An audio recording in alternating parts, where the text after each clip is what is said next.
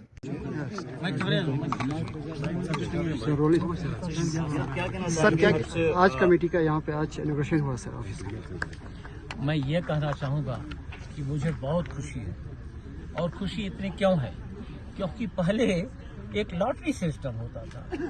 यहाँ के हमारे लोग कहते थे कि हमको जाना है तो फिर कहीं जाएंगे वहाँ लॉटरी होगा और लॉटरी में किसका नाम आया वो तो खुश है, लेकिन कई लोगों का नाम नहीं भी आता था। अभी यहाँ हमारे यहाँ पूरी सुविधाएं हो गई हैं, सब फैसिलिटी है, यहीं पर पासपोर्ट बन गया, यहाँ पर उनकी एक कमेटी बन गई, हमारा एक ऑफिस बन गया और सबको इसमें जाने का मौका मिला।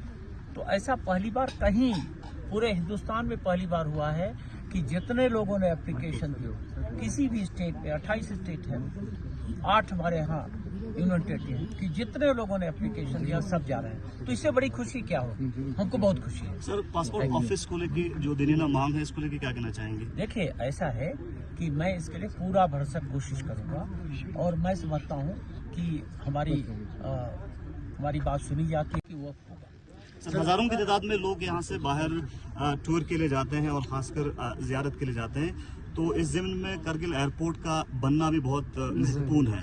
तो तो इसको लेके क्या कहना चाहेंगे, क्योंकि आपकी तरफ से कोशिशें जारी। कारगिल एयरपोर्ट में कुछ ऐसी टेक्निकल प्रॉब्लम है, क्योंकि जहां भी एयरपोर्ट बने उसमें जो टेक्निकल रिक्वायरमेंट होती है वो सबसे जरूरी होती हैं, तो उस पर भी हम कर रहे हैं। अभी हमारे एयरफोर्स का फिर से सर्विस शुरू हो गया है, सब कवर होंगे, इस पर मेरा ध्यान है, लेकिन हमको टेक्निकल एडवाइस पर जाना पड़ेगा। मैं देख रहा हूँ, मैं कोशिश करूंगा कि ये सहूलियतें हमारे अवाम को यहाँ मिलें। सर, लद्दाख के बहुत सारे डिपार्टमेंट्स में आउट ऑफ द वे जाके बहुत सारे व्हीकल्स प्रोक्योर हुए हैं, हालांकि उनके लिए ड्राइवर बहुत कम है, ड्राइवर नहीं है, तो क्यों प्रोक्योर किया इतना सारी गाड़ियाँ, और ड्राइवर के लिए आप क्या कर रहे हो? देखिए, जहाँ तक हमारे यहाँ जो प्रोक्योरमेंट हो गया है, जो ड्राइवर का है, मैं तो इसमें ये कोशिश कर रहा हूँ कि एस्टेब्लिशमेंट हम नीड रखें और हम एक ऐसा करें कि गाड़ियाँ हम दे दें और हम किसी से कोऑर्डिनेशन कर लें और वो लोग इसको चलाएं, और हम उनसे यह कहें कि भाई हमको कुछ मत दो, हम पैसे नहीं लेंगे आपसे, लेकिन सुविधा हो आवाम को, कोई ऐसा ना हो कि गाड़ी न चले। हम इसके बारे में कोशिश कर रहे हैं, और स्कूलों के लिए या कहीं के लिए भी बेस्ट यही होगा कि हम किसी को आउटसोर्स कर दें, वो चलाए, हमको 100% सर्विस मिले। Thank you sir.